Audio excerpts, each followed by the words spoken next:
Let me start off today's video with a sincere apology. We've got absolutely nothing to play for. But that's quite positive because we've made the top four at a canter. We've got 2 games to go and we can finish second, but it looks like for the 3rd year in a row, we're going to finish 4th. And we're playing against Arsenal today. It feels like we are the new Arsenal. And other folks, it is TIJ Gaming and welcome to the final episode. Episode 9, we have broken the trend. These are always 8 episode seasons, but this year we've got 9 episodes of Season 7 of Conquering the Euro on Football Manager 2021. And as I mentioned, we've got an away game at the Emirates against Arsenal, followed by our final game of the season away at the Amex against Brighton and Hove Albion. At the end of the last episode, we were really concerned. We weren't going to make the top 4, that we were going to struggle. But since you guys have seen me, we've been doing brilliantly. It has just genuinely been such a camera-shy season. It's unbelievable. You guys last saw me with the games against Juventus and Leeds United. We have done one thing, I will say that, and I hinted at it at the last episode, and I think that might have helped us.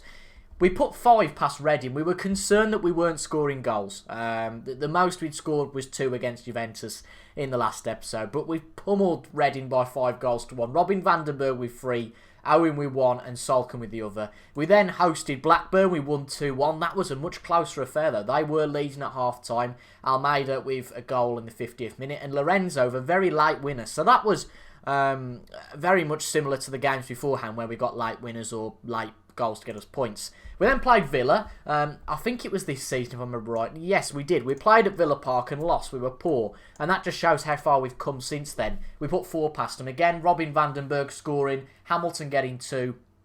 And Welby scoring. I mean, I guess the only bad thing in this run is that we haven't had a clean sheet. But 5 wins out of 5.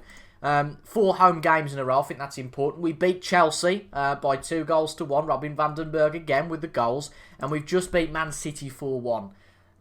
We are just camera shy. That's all I can describe it as. We've been doing brilliantly. Robin van den Berg now into the top 4 goal scorers, joint with Tammy Abraham. 22 goals for him this year. He has been in absolutely fantastic form. 8 goals in the last 5 games. 8.2 average rating. He is on fire. And him and Hamilton Sierra, that partnership is only going to get better. So we've qualified for the top 4. We know that. We can qualify, well, can't qualify for anything else, but we can finish 3rd potentially. Leeds United have qualified. I don't know where that's come from, but fair dues to them. Ever since they've come up, they've done fairly well. Yes, they finished 15th one season, but they qualified for Europe last year. That hasn't phased them. They are in the final of the Europa Conference League, so they could be winning a European trophy. And, you know, they're a side to watch out for, I think. If you look at, you know, they've spent a lot of money, but they haven't gone stupid in terms of spending it all on one player.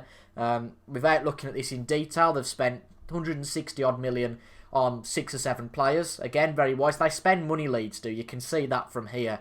But equally, if you look at the graphs, which I suppose is the best way to look at it, they also ship out quite a few players as well. So they're willing to spend the money, but it's not as bad as it seems. But they've assembled a very good side, so good luck to them. Very strange season, though. Really is. Liverpool down in 9th. They've just sacked Klopp. He's been at the club nearly 15 years. Sheffield United and Villa, 6th and 7th. Then Norwich, 8th. Man City, 12th. Tottenham, 16th. Leicester, 17th. I mean, neither of those sides are going to go down because Brighton aren't going to win all their last 3 games. But a very peculiar season. Manchester United have got back on top. It's going to be interesting to see who wins the title. Obviously, it won't be us. At this point, we mathematically can't win it. But we might well finish 3rd. So today's side that play. Now, this is the thing I've done. You'll notice I've got 2 separate tactics now. This is what I was talking about in the last episode. The big game tactic, so our players are more supporting. We've got Messina as a defensive player. And then we have our attacking formation. It's basically the same, but a few changes, better mentality, more attacking mentalities, more players pushed up the pitch. And that just helps us get the performances like the one against Reading, 5-1. And to be honest, I can't really describe how we beat Man City 4-1. Very, very strange. But the team we're going with, I'll show you that in a minute. I don't really know why I didn't show you, but we'll quickly just show you.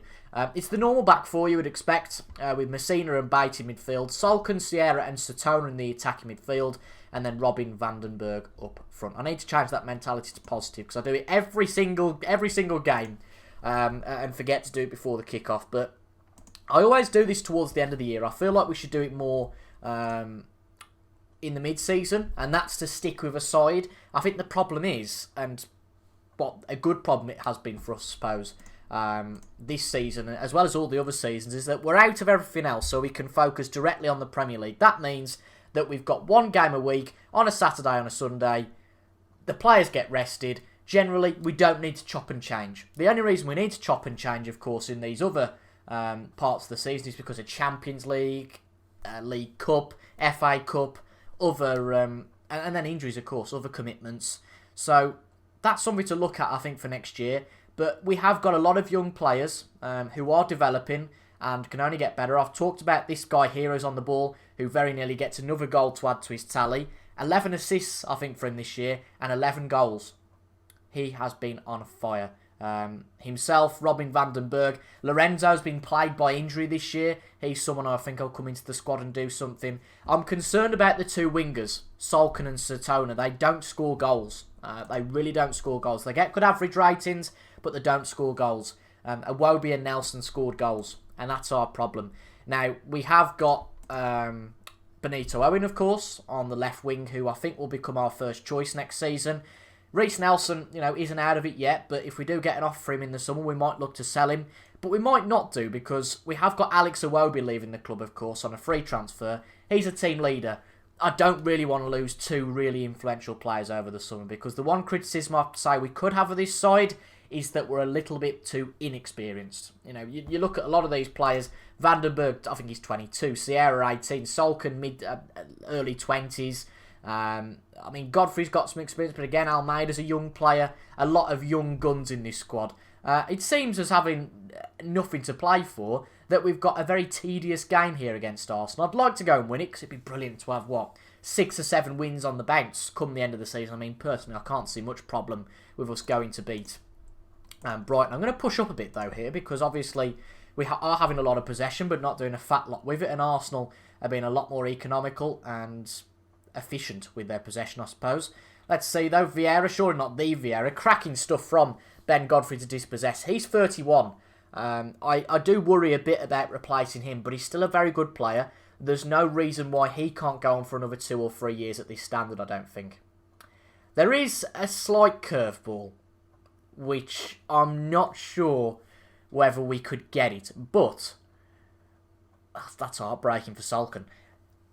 There could be a job, potentially, in Italy at Juventus, and they are a side that have dominated the Italian league.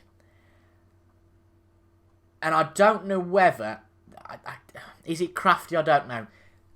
Cut long story short, Thomas Tuchel is the favourite for the Liverpool job now Klopp's been sacked.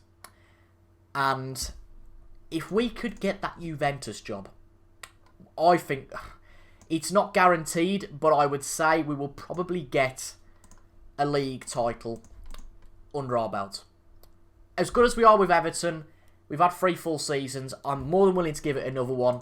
But you have to say at the moment, I think that we're going to have to beat what is a very good Man United to win the league. Because it looks like they're going to win the league again. We've had a good season. We're not that far behind them. But I think this potentially might be our potential. Unless we have a very good season next time out. I don't really want to go anywhere else in the Premier League. Because, it's a bit controversial doing that. We've already had 2 clubs in the Premier League, and I think Everton, if we're going to be with anyone, Everton is the best side to be with in the Premier League. I don't want to take on the United job. So it's something to think about. I do apologise, that was an absolutely dreadful game against Arsenal there, of 0-0. I don't actually think we've had a 0-0 all season. I want to have a quick check of this because, we had a 0-0 against Ajax. I definitely didn't show that one on camera. That just proves we are definitely camera shy. I bet a lot of these were on camera. There were. Bournemouth was on camera. Chelsea was on camera. That Arsenal one was on camera. Fulham was on camera. Leeds was on camera. Barcelona and Juve were on camera. I think that other Leeds one, that was definitely on camera. The United one was on camera. I don't think we've lost a game off camera this year, apart from the match against Watford and Brighton, actually, to be fair. And the one against Villa. Alright then, scrap it. Don't worry about that comment. But a decent point against Arsenal. You do get the feeling that our lads are really on the holidays at the moment. But we do have the chance to do something quite special if we beat Brighton, right? In our first full season, we got 71 points. Second full season, we got 72. Go and beat Brighton, and we end the season with 73 points. Well, these seasons are flying by, and I can't believe in tomorrow's episode will be in Season 8, not Episode 8, in Season 8. Just one change for today's final game of the Premier League. Iwobi comes in on the right because it's only fair. It's going to be his last game, unfortunately, for Everton. 280 appearances it'll be. He's been a real Everton stalwart. Whether he's going to be in that favoured personnel, I would think so. Where is he? Is he not on here? That's a shocker. Because he has been a real stalwart for Everton. Real servants. And if they don't want to make him favoured personnel, well, sod 'em. But he comes in for Harrison Salkin. Apart from that, we keep things exactly the same. I really hope that it's better for us today than the previous match. In our run to get third, by the way, Leeds lost their last match against Norwich, I believe it was. So we could potentially finish third with a win today. And I think if Leeds draw and we win, we should finish third. That would be great. It would. And it would also carry on that trend of finishing better by a point. I mean, you know, we have Kaizen in business, don't we? Continuous improvement. And, you know, I guess it's the same for Everton, little by little, whether it's a point or whatever. But we've had 3 very consistent seasons. Yeah, but I think it's nice. I'm saying this through a bit of a grimace. I mean, Deji Satona, how does he not score that? Jesus Christ. I say this with a bit of a grimace on my face, right? But I actually think that it's quite nice, not against any other YouTubers, but a lot of the YouTubers I watch have made progress very quickly. And it is nice to be able to earn it. Do you know what I mean? The only thing I will say is that if everybody else is doing it, then I look like a right nana because obviously the game is easier this year. Either that or we're having a bad run. I don't know. But every season we've had in the Premier League, whether it be with Wolves, you know, we did very well with Wolverhampton Wanderers. I think we could have... I don't think that Wolves had the potential to be as good as this. But they were certainly a top 7 side. And that's what we are now. 3 consecutive years in the top 4. Be brilliant to finish third this year. Just to not stay the same. Just to have something a bit different. But if Brighton have anything to say about it, it might well be a bit different. It certainly feels... like, well, we're either on holiday duty because, you know, we've been a lot better than this. You've seen it in the results pages. It's either we're on holiday or we are definitely camera shy. There's a camera jinx because you can't tell me you go from beating Chelsea and Man City and then not being able to score against Brighton. You know, a relegated Brighton, go figure. Vandenberg 1-1 with the keeper and the keeper puts it wide. It's not going to be our day today. It really isn't it? I can just feel it. Southampton are ahead against Leeds, so Leeds are doing their best to bottle it for third place if we can win today's game. 80 points apiece for Chelsea and Man United going into today's match, which means that if United drop any points and Chelsea win, then Chelsea win the title, which is quite a big one because Man United have dominated the Premier League for quite a few years now. I think they've won 3 or 4 Premier Leagues on the bounce. For somebody else to win the league be really refreshing. Leeds have got a goal back, I can see, against Southampton, but a win would still be good enough for us to secure third place. But I'll tell you what, we don't look like scoring at the moment. We're defending just adequately. We don't look like scoring though. That is meant to be a hint to, come on, you know, beat the keeper. Iwobi, bait, puts it, not quite. Good intent though. We look more than secure enough at the back. I think we've got, you know, as long as we keep to this 11, I think we've got a really strong 11 now. Maybe not Satona. I think that Benito Owen will become the man. Finally, we get one in. It's that man again, Robin Vandenberg, our number 9. I don't like making big signings, certainly of the magnitude that Robin was. You know, he was 90-odd million, and that was painful to make. But I'll tell you what, hasn't it proven to be right? I think that, you know, he's certainly worth 3 figures in the millions stakes. You know, if anybody was to come in for an offer now, it would have to be 120, 140 million at the very least. The problem is that it does constitute it being a one-man team. If he's out injured, which we haven't had this year, if he's out injured, who comes in to replace him? But we have got Josh Hope, who could be a potential player to come in and replace him. We've got Lorenzo, of course, that's been out a lot this year through injury. Has Lorenzo, whatever his face is, the one on the bench there. I think there might be some players sold in the summer. Some of our younger players that you know we were willing to give a chance to, and they haven't quite filled their potential. I think the likes of Alex Allen, he's out on loan in Denmark. He's worth about 20 million. I think it might be time for him to go. It looks like we're going to get a penalty here, so I think at 2-0, it should be all over, I would say. But we've got to score that penalty, I suppose, first. It is a penalty. Who's taking it? I'd have liked Robin to take it to try and get him into the top 3 goal scorers, but it's Iwobi to take it. Fair dues. I can't argue with him taking a penalty on his final game for Everton, and he gets a goal. Really good stuff. Really, really good stuff. Should be a formality now to go and beat Brighton. But Leeds United are putting on the style as well. They're beating Southampton now after going 1-0 behind. Man United are dropping points, so there's something going wrong there. They might lose the title. We're going to make a sub. We are going to bring Lorenzo on. Hamilton Sierra's definitely took his place, but I think for the future, we might look at him being in midfield. I've got a theory that Messina, who's playing in midfield, he can play at right back, and I think that maybe next year I might look to put him at right back and Lorenzo in the midfield. Leeds are 3-1 up, so I can't see that changed, unfortunately, for us now. We're going to finish in 4th again. Chelsea are beating Man City. However, where are Man United? Why are they not on there? Manchester United. They're not there, are they? Neither are Chelsea, come to think of it. That's very strange. So I don't know who Man United are playing. I can't act out that story for you. It's 3-0 now. I mean, Juan Larios, number 33, gets his 3rd goal of the season. They're all scoring today, all the different players. But a good way to end the season, this certainly. Man United now losing. So it looks like Chelsea are definitely going to win the title. Has anybody ever lost the title with a goal difference of 73? Surely not. Looks like Liverpool are just about going to sneak some European qualification as well on the last day. But a great performance, very similar to what we've done recently. There was a time this year where, we'd have struggled. Wow, that's painful. Liverpool beat Man United 2-0. A Liverpool that have been dreadful all season, and Man United lose the title because of it. Ouch. Wow.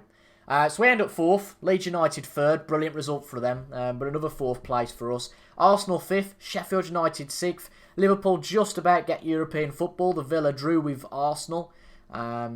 Really, Villa needs to win that one. Norwich 9th, Watford 10th, Man City 11th. Really bad season for them. I can't remember the last time they finished outside the top 10.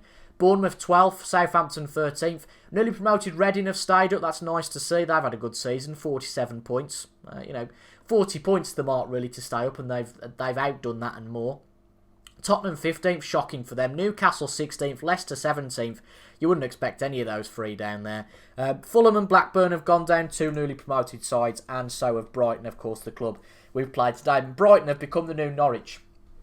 I was looking at that before today's game, as you can see. Up here, down, up, down, up, down. I mean, they finished 12th last year, but obviously couldn't make it count this year. But good stuff from us. We beat Norwich. We beat Brighton 3-0. It's been a good season. It really has. Chelsea win the Premier League, which is great for them. Another solid season for us. We told the board we'd qualify for Europe. We've done that and more. We've qualified for the Champions League again. And without any further ado, let's have a look at our season review for the 3rd full season here at, it's not Goodison Park anymore, it's the BMD Stadium. So, the new arrivals, no-brainer. No-brainer. Has to be the sign of the season, is Hamilton Sierra. Came in from Atletico Nacional for £2 million, and he's a steal. He is already worth £37.5 million, and that's only going to grow. 35 games, 13 goals, 12 appearances. Wowzers. How much is he on a week?